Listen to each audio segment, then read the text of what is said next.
Biasanya yang pernah saya lihat adalah kayak serangan fajar yang pagi-pagi terus ngetuk pintu untuk ngasih uang gitu ya. Bapak pernah mengalami itu tidak sih selama ini? Ya, ada. Halo Tribuners, bersama dengan saya lagi Nila Irda dalam bincang-bincang seputar pemilu di podcast Tribun News dan juga Tribun Solo.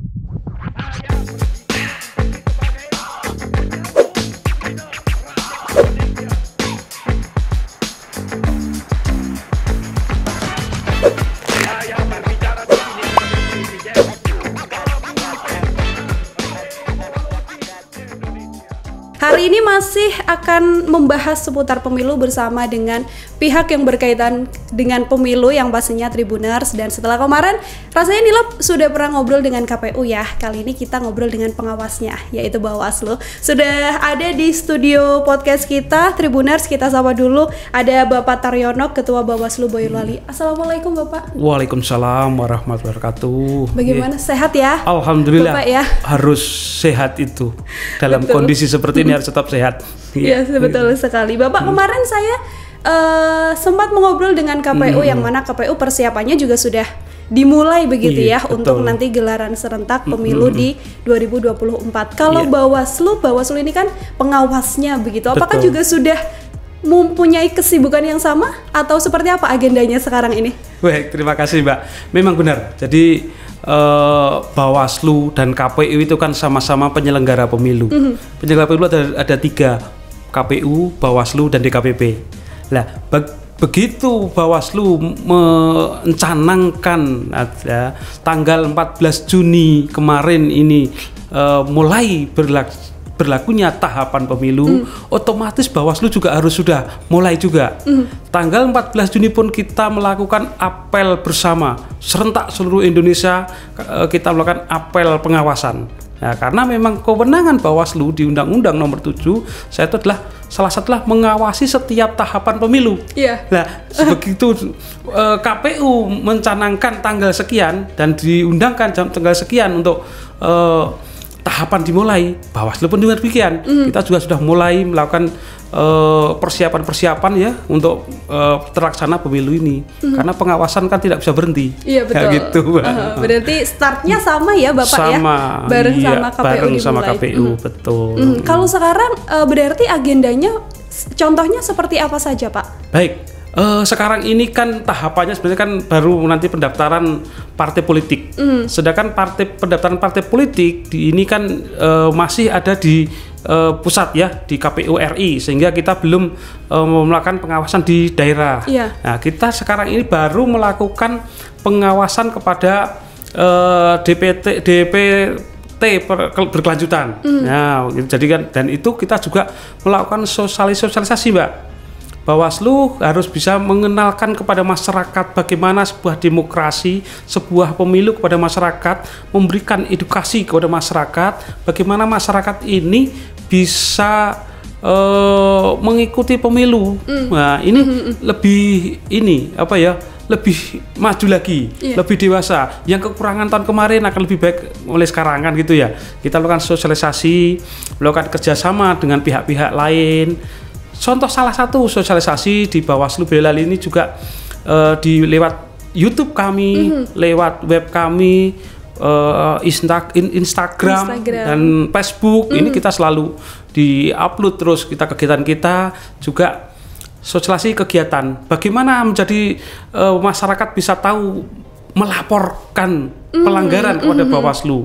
Bagaimana masyarakat bisa tahu adanya sebuah sengketa. Ya, ini kita bikin sosialisasi tersebut. Kita bikin sebuah film misalnya, film tentang penyelesaian sengketa. Ada, itu udah kita upload. Terus ini juga tanggal 2 nanti Mbak, mungkin nanti Tribuners, sahabat Bawaslu dimanapun berada bisa datang ke Bawaslu atau bisa membuka YouTube kami, karena kami akan launching film ya, sosialisasi penanganan pelanggaran. Nah, itu dengan kita bikin sebuah film pendek yaitu dengan judul Endo. Nah, di mana ini menjelaskan seseorang yang kalau memang tidak berani melapor bisa telepon kepada Bawaslu, bisa WA Bawaslu, nanti Bawaslu yang akan bekerja, Bawaslu yang akan mencari pelapor pelanggarannya, dan Bawaslu yang akan menangani pelanggaran itu sampai selesai. Itu sekarang ini. Jadi jauh lebih dekat juga ya Pak dengan media sosial, terus bisa saling berbalas juga dengan masyarakatnya. Betul. Dan sebagainya. Artinya memang sekarang selain sosialisasi langsung bertemu dengan orang-orang, juga giatnya di media sosial. Iya harus Mbak, karena Bawaslu tidak bisa bekerja sendirian. Betul. Jumlah Bawaslu itu ya tingkat kabupaten itu komisionernya 5 orang. Sedangkan Bawaslu Boyolali ya, wilayah Boyolali itu dari puncak Merapi sampai ke ujung desa Leses di Juwangi itu ribuan kiloan, ratusan kilo ya kan. Betul. Sangat luas dengan 22 kabupaten dengan 1 juta penduduk. Nah ini kan tidak mungkin akan bekerja sendiri. Betul. Sehingga Bawaslu harus merelakan diri, mengajak seluruh elemen masyarakat ini untuk mengawasi pemilu, untuk menyukseskan pemilu tersebut, Mbak. Itu. Oke. Nah, Pak Taryono, ini Bawaslu tugas pokok yang mungkin secara umum orang-orang tahu adalah mengawasi, kemudian mencegah pelanggaran, menindak pelanggaran, termasuk sengketa yang Bapak tadi sempat sampaikan begitu ya. Mungkin bisa secara sederhana kembali dijelaskan begitu ya ke Tribuners. Sebenarnya apa-apa saja sih yang sekarang sedang dikerjakan atau tugas dari Bawaslu begitu? Ya, gini Mbak, sesuai di undang-undang bahwa tugas dan wewenang Bawaslu di depan tadi ya, mengawasi setiap tahapan, sehingga kita sekarang ini mengawasi setiap tahapan-tahapan yang berlaku. Nah, sedangkan tahapan sekarang ini kan tahapan pendaftaran pemilih, nanti verifikasi.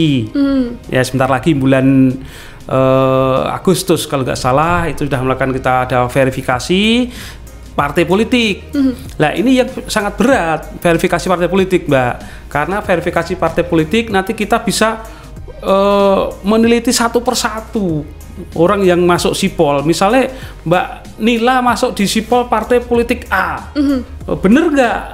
Lah ini KPU datang ke sana, nah Bawaslu bersama-sama mengawasi, bener nggak, udah dicek. Ini oh ya Mbak Nila benar jadi partai politik, oh iya Pak saya pendukung partai A misalnya, lah itu kalau enggak kan oh tidak, lah kita TMS kan, lah kan ini tugas di lapangannya kan. Itu ini memang harus ada juga pelanggaran, misalnya kalau pelanggaran sengketa saya kira nanti belum sampai karena masih di RI ya. Kalau di tingkat kabupaten kan belum, nanti pas pada verifikasinya saja kan gitu, Mbak. Iya.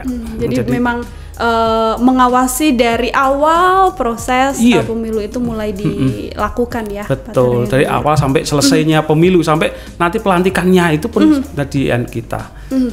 Oke, nah ini di 2024 nanti itu kan Pilpres, kemudian DPR RI, kemudian ada DPRD Kota, Provinsi, DPD juga ya Pak di 14 Februari. Nah, terus nanti setelah 9 bulan begitu ya jedanya kan akan ada pemilihan wali kota, bupati, gubernur serentak begitu kan. Ini ada kurun jeda dari proses itu dan memang diselenggarakannya dalam 1 tahun full. Ini bagaimana persiapan Bawaslu? Apakah 1 tahun ini juga bisa rentan pelanggaran dan sebagainya atau seperti apa? Iya, ini yang menjadi mungkin akan menjadi sebuah tantangan tersendiri bagi Bawaslu. Ini pemilu serentak yang pertama kali.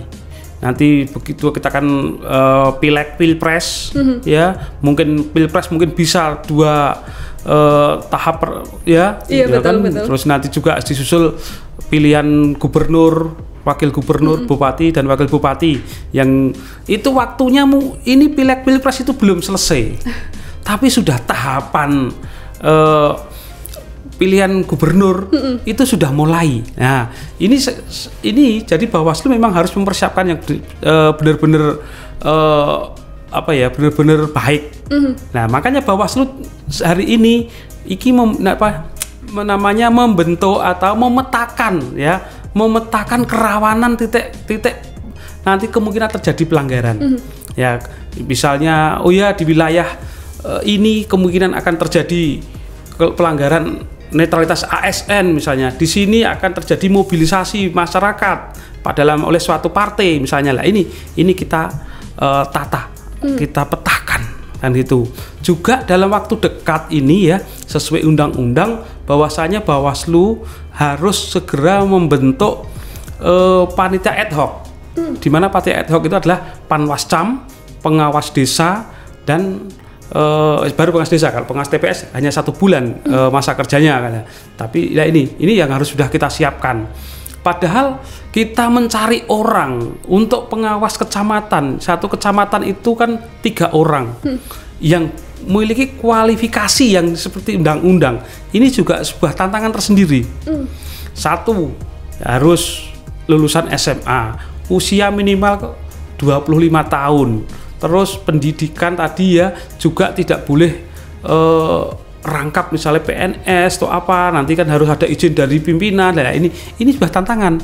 Kadang-kadang kita itu cari Panwascam itu pun kesulitan. Karena misalnya di satu wilayah ini pendaftar di undang-undang itu kan minimal 2 kali lipat yang dibutuhkan, 6 misalnya minimal. Sedangkan yang daftar itu hanya 3, hanya 4. Nah, akhirnya kita harus perpanjang lagi, kita harus turun langsung ke daerah itu mensosialisasikan masyarakat, ayo kita ikut jadi Panwascam, kan gitu. Itu baru kita perekrutan Panwascam yang digaji ya, ada gajinya, ada transport dan sebagainya dari negara. Itu aja kesulitan, apalagi kita mengajak peran masyarakat untuk menjadi pengawas partisipatif, menjadi relawan. Lah ini memang ya juga ada tantangan tersendiri. Tapi alhamdulillah di Boyolali ini untuk hal tersebut bisa berjalan dengan baik, walaupun ada beberapa 2 kecamatan kalau nggak salah tahun kemarin ini ada perpanjangan waktu untuk penerimaan, tapi harapan kami tahun depan ini sudah berjalan baik tanpa ada perpanjangan untuk penerimaan panitia ad hoc kan gitu. Sumber daya manusianya ya, sumber Bapak daya ya. manusia di daerah kan kadang-kadang susah.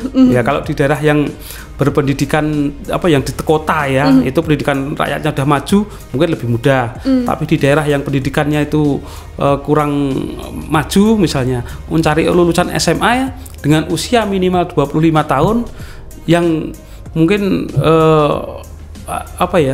pekerjaannya tidak pekerjaannya di situ kan susah juga. Biasanya kalau di tingkat daerah itu kan lulus SMA pada pergian gitu. Lah ini tantangan tersendiri bagi tantangannya kami. Lebih ke sumber daya manusia. Nah, kalau berkaca di 2019 lagi ya, Bapak, ini kan banyak masalah, diantaranya adalah kurun misalnya untuk pemungutan suara begitu, pemilihannya, penilaiannya ini kan bisa dilaksanakan sampai bahkan dini hari, bahkan dilaporkan ini berdasarkan catatan yang ada itu di 2019 bahkan ada sekitar 894 petugas yang harus meninggal dunia karena proses panjang dari pemilu ini. Kalau di 2024 ini yang sama-sama banyak juga pemilunya, dari Bawaslu persiapannya seperti apa atau antisipasinya seperti apa, Pak? Baik, terima kasih Mbak. Jadi Bawaslu melalui Bawaslu RI ya, ini sudah melakukan atau merekomendasikan kepada KPU untuk melakukan penyederhanaan di dalam penghitungan suara ya, karena penghitungan suara dan rekapitulasi itu memang kemarin itu sangat luar biasa sekali, sampai dini hari belum selesai sehingga menimbulkan korban yang sebanyak itu ya. Ini makanya kita memberikan rekomendasi agar bisa menyederhanakan nanti surat suaranya mungkin, atau mencarikan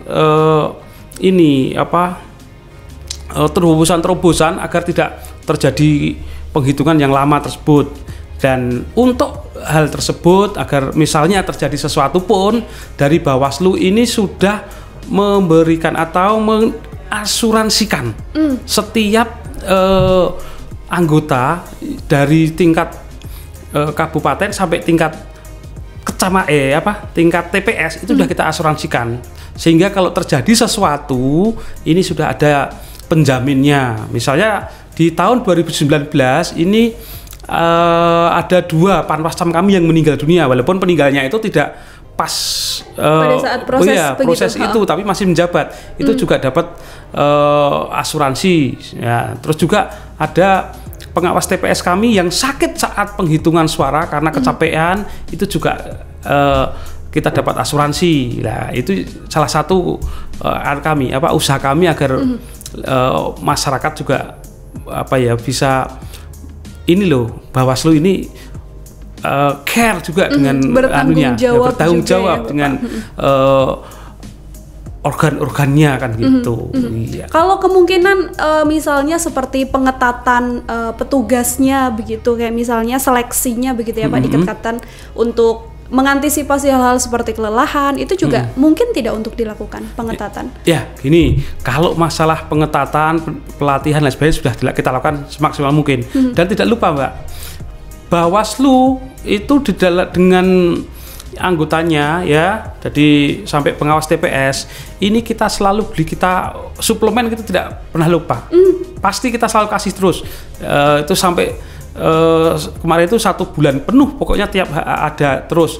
Juga APD apa sih? Ya masker, ada facial, ada hand sanitizer karena pandemi kemarin kita siapkan. Untuk antisipasi itu semua harus kita siapkan matang-matang. Bahkan kemarin itu kita untuk dan satu-satunya Bawaslu di Indonesia penyelenggara pemilu, bahkan KPU pun nggak berani. Waktu itu satu-satunya di Indonesia ya, Bawaslu yang melakukan tes PCR di setiap lini, dari Bawaslu Kabupaten sampai pengawas TPS. Kita lakukan tes PCR semua waktu itu. Walaupun ya akhirnya menjadi kehebohan karena ada 103 kita yang positif. Ya ini. Jadi tapi alhamdulillah ini dapat apresiasi. Kenapa melakukan itu? Karena memang kita benar-benar ingin memperhatikan jangan sampai terjadi korban atau menjadi permasalahan kesehatan bagi anggota kami kan gitu. Ada resikonya dengan adanya PCR, kemudian ada petugas yang ternyata positif. Iya. Tapi justru itu lebih baik justru ya Bapak ya, baik. antisipasi.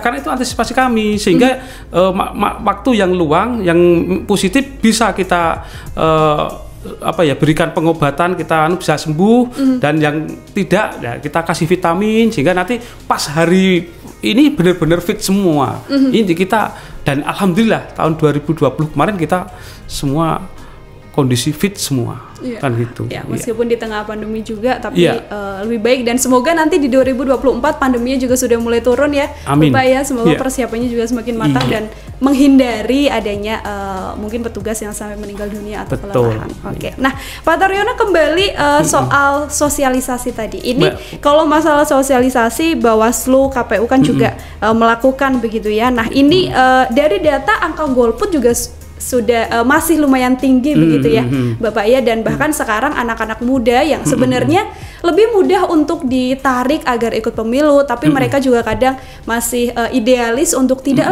usah ikut begitu. Kalau dari Bawaslu sendiri melihat angka golput dan juga cara menggait anak-anak muda yang jadi pemilih terbanyak itu seperti apa? Ya, alhamdulillah di Boyolali ini untuk partisipasinya, pemilihnya itu sudah di atas 80%. Iya, jadi saya kira sudah cukup tinggi di Boyolali. Nah, ini juga tidak lepas dari usaha-usaha dari sahabat-sahabat dari KPU maupun dari Bawaslu untuk melakukan sosialisasi ke masyarakat. Sehingga Bawaslu itu selalu turun ke masyarakat langsung, kita melakukan aktivitas selain kita mengajak masyarakat untuk lebih dewasa dalam berdemokrasi, juga bagaimana masyarakat untuk tetap menyalurkan hak politiknya dengan mencoblos tadi, itu kita turun langsung Mbak. Jadi kita membentuk kemarin ini tahun 2021 kita membentuk 4 desa pengawasan. 4 desa pengawasan. Dan 4 desa anti politik uang. Nah, kita langsung di desa ini kita bentuk, di desa-desa kita bentuk. Nah, harapan kami desa-desa yang kita bentuk itu nanti akan melebar. Jadi dari 4 menjadi 6, menjadi 5, menjadi 6, 7, 8, dan 10. Harapan kami seperti itu. Nah, ini masih kita olah terus, dan kita juga ada perawatan desa yang sudah kita bentuk, desa pengawasan. Kita ajak diskusi masyarakat situ, kita berdiskusi bagaimana berdemokrasi. Ya, terus juga kita melakukan gelar budaya misalnya. Jadi masyarakat itu pokoknya masyarakat itu sukanya apa sih kan gitu. Oh iya, masyarakatnya di desa ini ternyata suka reog. Lah, kita akan gelar budaya di situ, kita ngundang reog. Lah, disitulah kita masyarakat di sela-sela reokan ini kita ajak, ini loh berpolitik yang benar, ini loh kita pemilu yang benar, ini loh agar tidak terjadi pelanggaran. Nah, di situ ternyata lebih efektif kita langsung turun ke masyarakat, terus masyarakat tuh pengennya kayak apa, nah ini kita bisa salurkan di sini ya itu. Dicari mana kesukaannya, betul. Kemudian itu dilakukan, akhirnya bisa menghindari adanya golput. Iya betul. Ya. Kalau polarisasi juga jadi salah satu masalah yang concern juga ya Bapak di politik. Bahkan kemarin sempat ini pada saat acara Tribun itu Komisioner Bu Loli Suhenti itu mengatakan bahwa akan menggandeng partai politik untuk mengurangi adanya pertentangan politik begitu ya. Tapi ini kan partai politik kan juga memegang para pemilih begitu ya. Mereka juga cukup menggait banyak pemilih untuk memilih calonnya dari partai itu. Bagaimana Bawaslu melihat itu? Ya gini, terjadi polarisasi dalam masyarakat itu memang itu tidak bisa dihindarkan karena masyarakat semua punya kepentingan, partai politik punya kepentingan, dan partai politik menggunakan segala cara. Nah, hanya yang kita harapkan adanya hal tersebut tidak melanggar undang-undang. Karena apa? Karena kalau kita semua kan sudah diatur, tidak boleh ada hoax, tidak boleh ada dan lain sebagainya, pelanggaran ini kan gitu ya. Nah inilah yang penting itu harus tetap diterapkan. Jangan keluar dari undang-undang, karena undang-undang sendiri sudah mengatur pemilu kampanye harus seperti ini, harus seperti ini, larangan seperti ini kan sudah ada. Nah inilah, dan itu sudah ada ancaman pidananya, ada ancaman administratifnya. Lah itulah yang harus kita terapkan. Masyarakat itu harus kita cerdaskan. Utama itu masyarakat harus kita cerdaskan sehingga misalnya diajak ke sini pun kalau itu memang tidak itu melanggar undang-undang, masyarakat akan tahu kan gitu. Jangan sampai, kan banyak loh partai politik justru tidak mencerdaskan, tapi justru membodohi masyarakat kan gitu. Nah ini yang harus kita buka. Yang benar itu seperti ini kan gitu. Ada yang berargumen bahwasanya politik itu adalah menang dan kalah misalnya.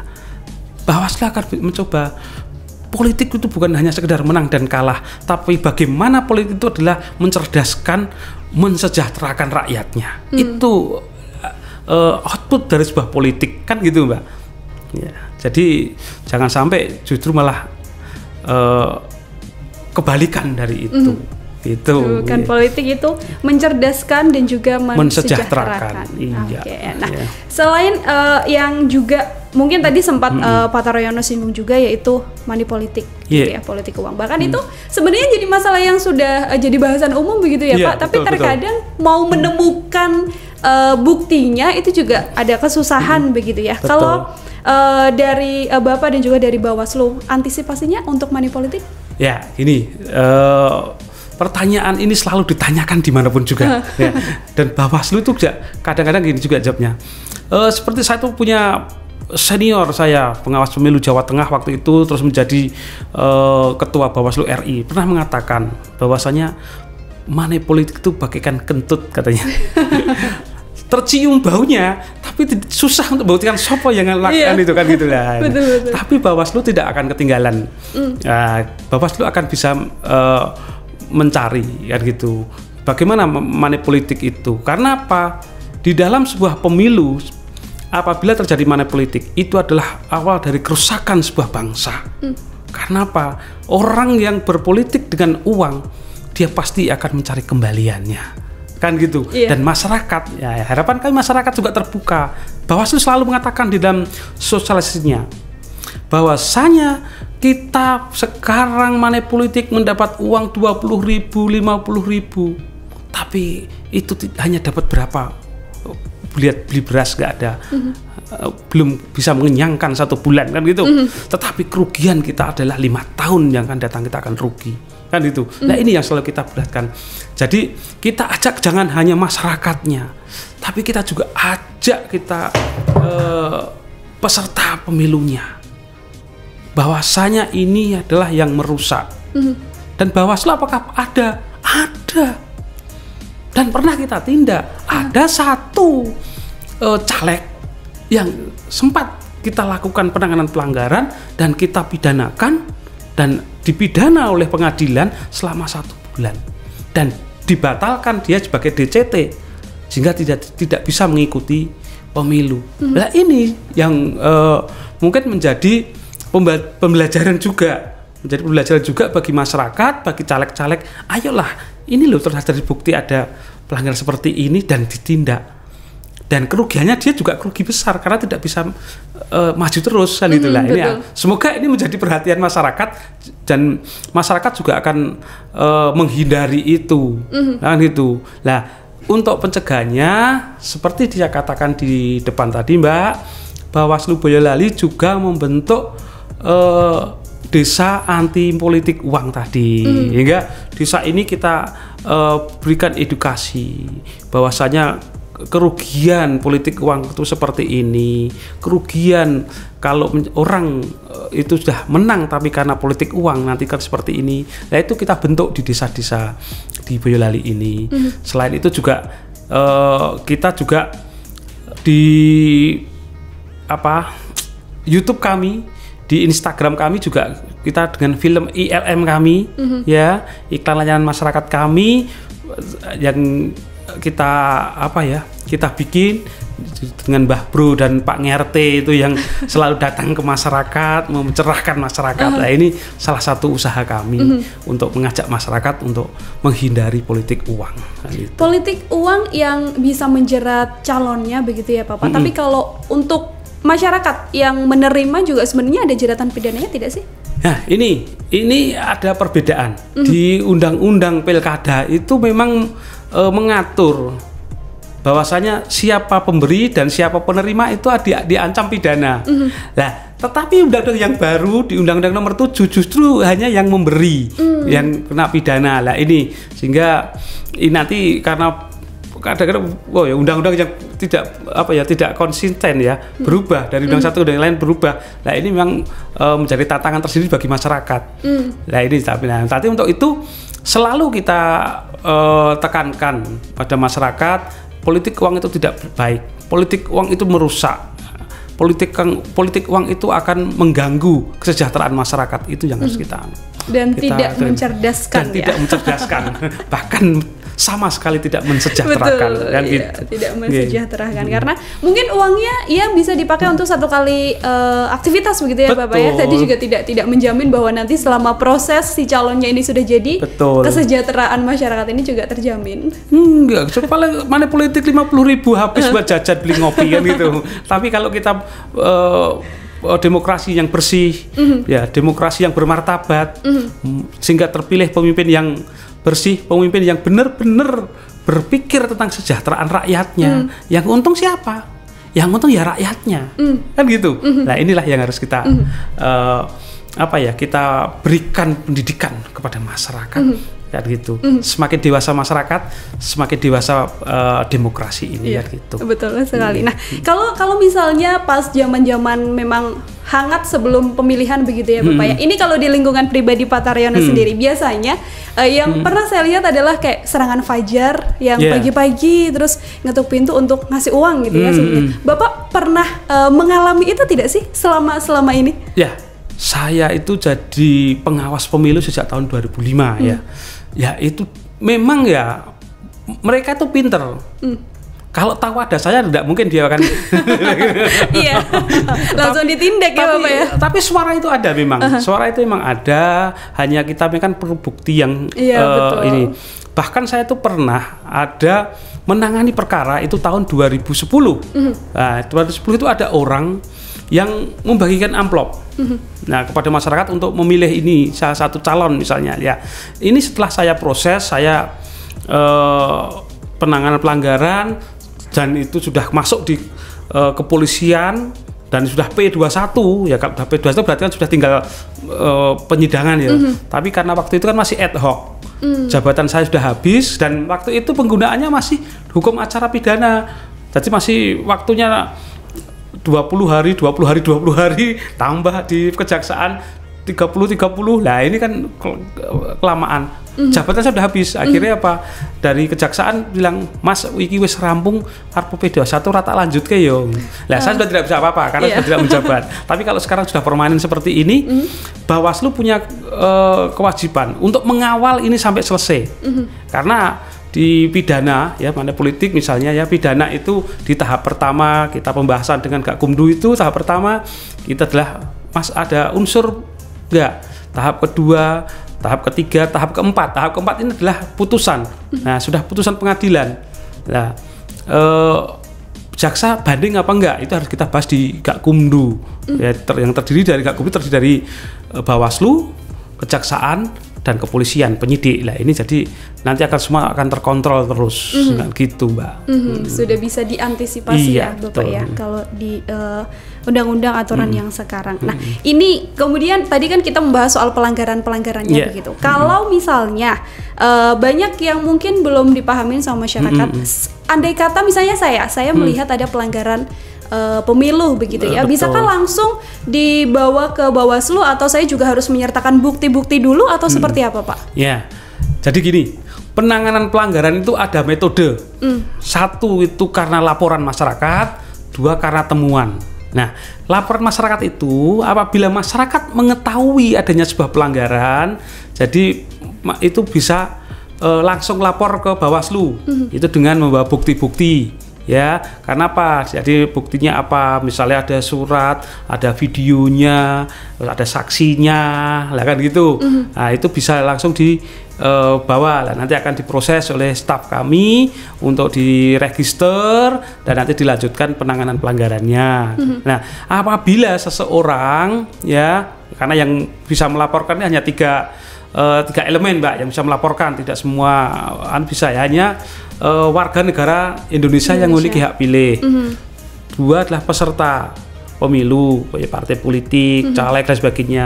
Ketiga adalah pemantau. Nah, ini yang bisa melaporkan ke Bawaslu, sehingga apabila laporan tadi sudah diikuti tapi disertai dengan alat bukti, terus ada terlapornya siapa, terus buktinya apa saja, kronologinya seperti apa, lah nanti bisa langsung ditindaklanjuti. Tapi kadang-kadang ada masyarakat tuh yang lucu juga. Saya itu pernah dapat laporan masyarakat, Pak, saya melaporkan pelanggaran pemilu. Oh iya Pak, pelanggarannya apa? Ini Pak, ini PNS pidato mengajak untuk memilih seseorang. Lah, kan dipoto dari belakang, saya nggak tahu wajahnya. Lah ini siapa? Ya itu kan tugas Bawaslu untuk mencari lah gitu. Kejadiannya di mana ini? Kapan? Loh, saya nggak tahu Pak, saya ada foto itu aja, pokoknya itu harus ada rekamannya kan gitulah. Ini ya kita kan nggak bisa mencari lah. Tapi ya akan ada tapinya, Mbak. Bawaslu tidak hanya tinggal diam dengan adanya itu. Bawaslu punya waktu 7 hari untuk melakukan investigasi, melakukan penelusuran. Nah, dengan info tadi Bawaslu sudah bisa mencari selama 7 hari. Oh ya, ini kejadian di sini, saksi-saksi ini kita cari. Oh, ternyata terbukti ada bukti awal ya, sehingga Bawaslu bisa memasukkan pada form B di temuan, menjadi temuan pelanggaran lah. Setelah itulah baru kita tangani pelanggaran ya. Dan apabila masyarakat yang takut, ya ini yang perlu saya kira, Mbak. Apabila misalnya Mbak Nila tahu pelanggaran tapi takut melaporkan, bisa telepon kepada kami, telepon di Bawaslu, atau bisa di email kami ada pelanggaran seperti ini, atau dengan lewat web, lewat Instagram, itu bisa menjadi bukan laporan tapi menjadi informasi awal, sehingga Bawaslu akan melakukan penelusuran tadi. Semua bisa kita buka selebar-lebar peran masyarakat untuk menjadi pelapor atau memberikan masukan kepada Bawaslu adanya sebuah pelanggaran. Dan pelapor juga identitasnya akan dilindungi ya Bapak? Iya, pelapor akan kita dilindungi. Makanya itu kalau nggak berani, telepon aja, Pak, saya tidak berani, tapi ada pelanggaran. Nah kan gitu, bisa nanti kita lakukan penelusuran. Betul. Gitu. Jadi nggak usah takut begitu ya, nggak usah takut. Ya, dan Pak Taryono yang menemukan, silahkan, kami siap menerima dan menindaklanjuti semua laporan, semua informasi kan itu. Bisa dari sosial media, bisa di telepon, atau bisa di email juga ya, bisa, Bapak ya. Betul. Oke, jadi jangan takut karena nanti misalnya takut kalau misalnya lapor siapa tahu nanti malah namaku jadi ke bawah-bawah gitu juga banyak terjadi seperti itu. Makanya kita akan berusaha melindungi, berusaha kita yang terbaik lah kan gitu.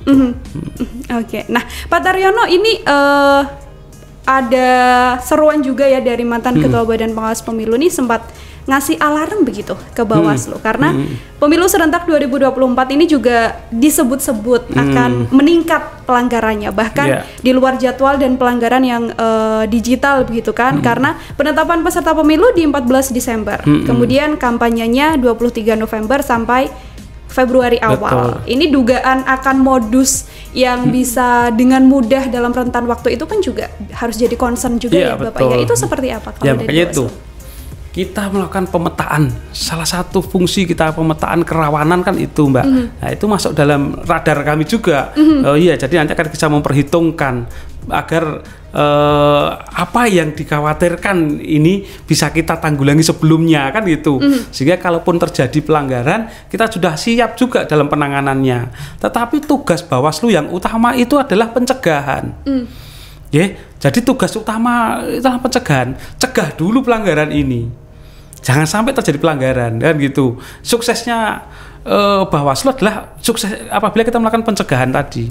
Ya, dan pemetaan ini kan untuk mencegah itu. Nah, kalau sudah terjadi, sudah dicegah, sudah ditanggulangi, tapi ternyata tetap terjadi pelanggaran ya apa boleh buat. Saya sebagai Kordip penanganan pelanggaran harus turun tangan kan itu.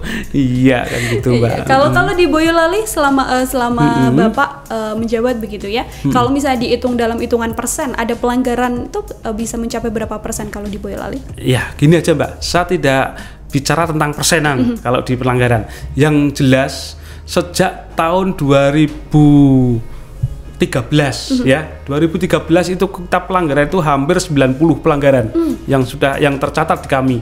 Nah, tahun 2015 ini ada 60-an pelanggaran. Ya. Terus tahun 2017 ini menurun tinggal 30-an.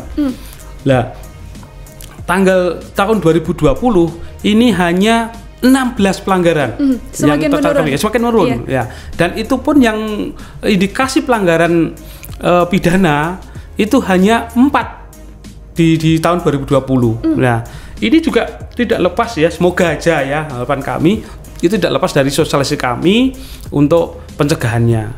Dan juga mungkin harapannya masyarakat ini juga melihat oh iya pelanggar ternyata ada punishment-nya. Karena tahun 2015 ini ada 3 ASN ya, 2 ASN, 1 kepala desa yang kita tangani dan itu menjadi pesakitan, diputus di pengadilan dengan 3 bulan penjara, 1 bulan penjara dengan masa percobaan 3 bulan dan denda 1 juta waktu itu. Seorang camat waktu itu, seorang kepala desa dan seorang ASN. Nah itu terjadi ya. Terus di 2018 ini juga ada 1 yang masuk 10 hari. Ya 10 hari karena money politik ya. Ada juga yang ASN ini terakhir 2020 itu ada 4 ASN yang kita rekomendasi ke KASN sehingga mendapat rekomendasi KASN untuk ditunda kenaikan pangkat berkala selama 1 tahun. 2017 itu ada 4 juga ASN yang mendapat punishment, yaitu penundaan kenaikan pangkat dan gaji berkala selama 1 tahun. Nah ini, jadi mungkin ini akan semoga akan menjadi pelajaran bagi tahun-tahun berikutnya sehingga tidak ada pelanggaran. Kalau tidak ada pelanggaran saya juga senang. Kerjaan saya ringan kan itu. Betul, setelah melihat tren pelanggarannya juga semakin menurun, memang semoga memang ini langkah-langkah begitu ya Pak, sosialisasi dan sebagainya yang dilakukan Bawaslu berjalan dan diterima dengan baik oleh masyarakat. Betul, Mbak. Nah, ini kalau di Bawaslu sendiri Bapak ini kan kabarnya membuka kemungkinan untuk kampanye politik di sekolah atau di kampus-kampus. Kalau di Boyolali kan kampusnya juga ada beberapa ya Bapak ya, dan cukup banyak juga. Ini memang melakukan kampanye politik ke sekolah-sekolah seperti kampus, SMA begitu atau seperti apa? Ya, ini memang polemik apa yang sudah diungkapkan oleh Ketua KPU Pak Hasim kemarin ya kan, kampanye boleh di kampus kan gitu. Ya, ini tapi dengan syarat-syarat tertentu Mbak ya. Jadi mungkin ini yang dimaksud kampanye di kampus itu semoga ini sebuah kajian. Karena undang-undang sendiri larangan kampanye itu satu di lokasi pendidikan, dua tempat ibadah dan fasilitas negara itu kan dilarang. Nah di undang-undang kan seperti itu. Nah semoga Pak Hasim kemarin Ketua KPU dalam mengungkapkan itu ya, itu kan dengan ada ketentuan yang ketat.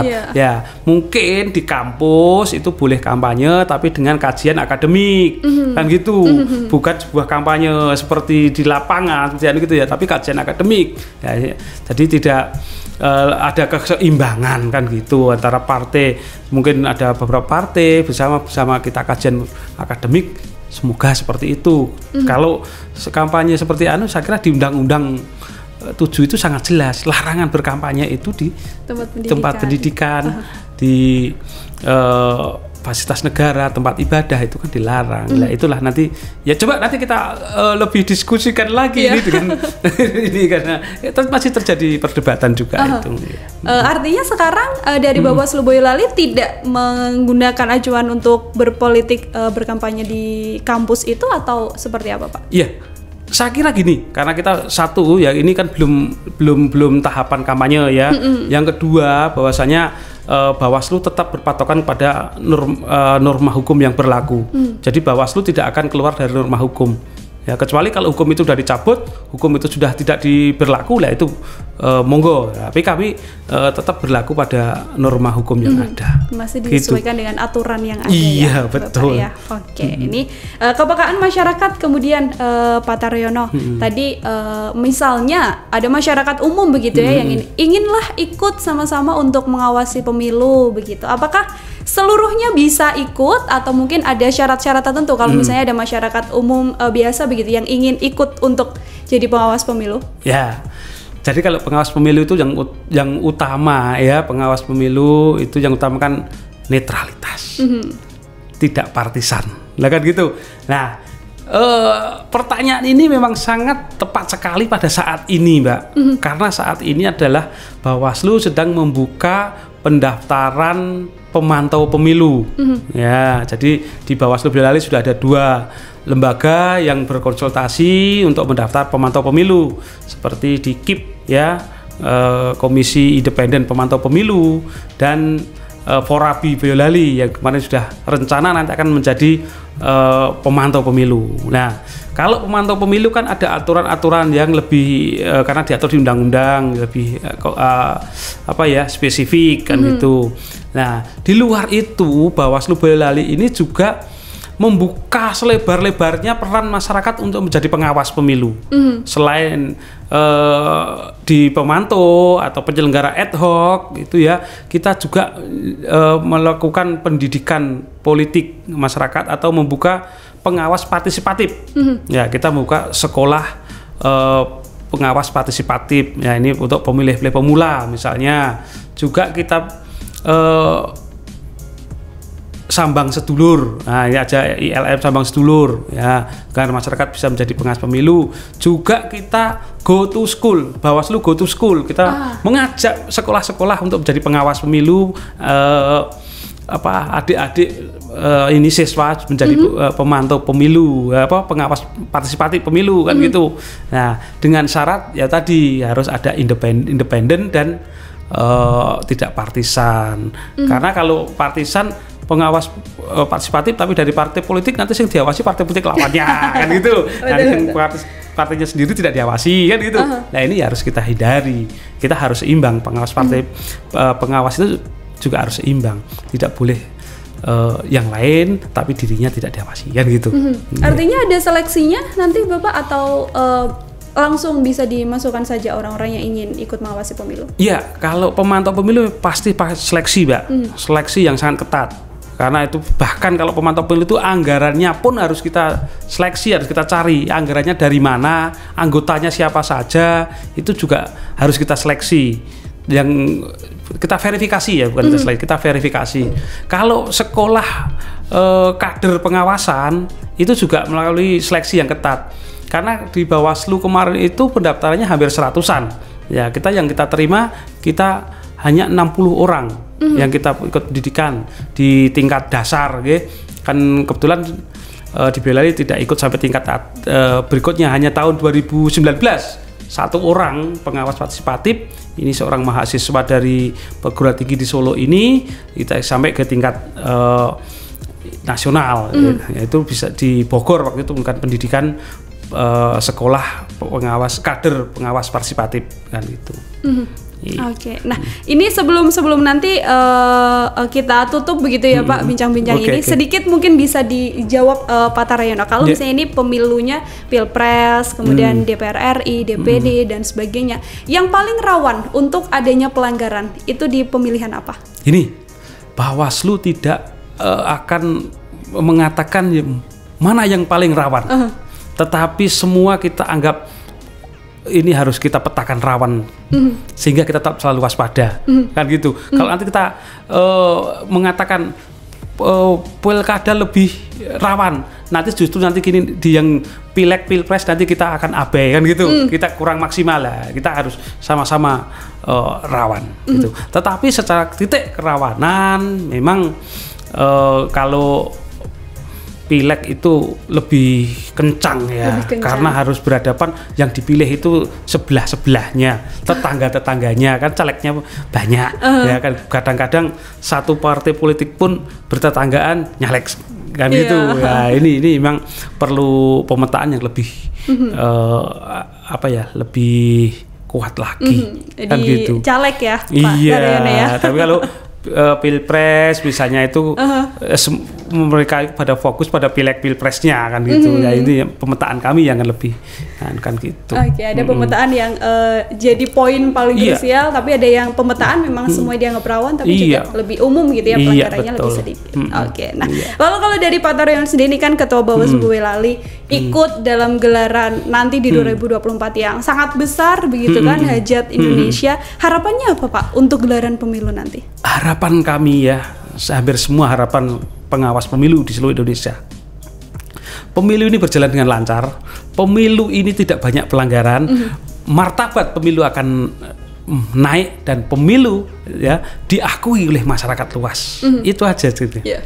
Martabatnya naik, pemilu juga akan diakui oleh masyarakat luas. Iya, betul. Oke. Boleh dong Bapak disampaikan ke Tribuners begitu ya, kenapa kita sebagai orang yang punya hak pilih harus memilih nanti di pemilihan 2024? Oke. Baik Tribuners, sahabat Bawaslu di manapun berada, kami Bawaslu Kabupaten mengajak, mari kita bersama-sama awasi pemilu ini. Mari kita datang ke TPS, salurkan hak pilih Tribuners, sahabat Bawaslu semua, sesuai hati nurani. Jangan salah pilih, tentukan masa depan bangsa ini pada saat pemilihan nanti. Saya kira itu, bersama rakyat awasi pemilu, bersama Bawaslu tegakkan keadilan pemilu. Bersama rakyat awasi pemilu, bersama Bawaslu tegakkan keadilan pemilu. Sip. Terima kasih banyak Pak Taryono. Tadi semoga bincang-bincangnya juga bisa membantu juga ya untuk orang-orang agar tidak melakukan pelanggaran, agar semuanya ikut dalam gelaran pemilu di 2024 mendatang. Dan semoga pemilu 2024 nanti akan sukses, banyak orang yang berpartisipasi dan minim dari pelanggaran. Itu poin utamanya. Amin. Baik, itu tadi Tribuners bincang-bincang saya dengan Bapak Taryono yang adalah Ketua Bawaslu Boyolali. Jangan lupa untuk ikut nanti dalam gelaran pemilu 2024. Sekarang Nila sudah waktunya untuk pamit, bersama Pak Taryono juga pamit. Jangan lupa untuk terus saksikan podcast Tribun News dari Tribun Solo hanya di kanal YouTube Tribun News dan juga Tribun Solo. Wassalamualaikum warahmatullahi wabarakatuh. Terima kasih sudah nonton. Jangan lupa like, subscribe, dan share ya.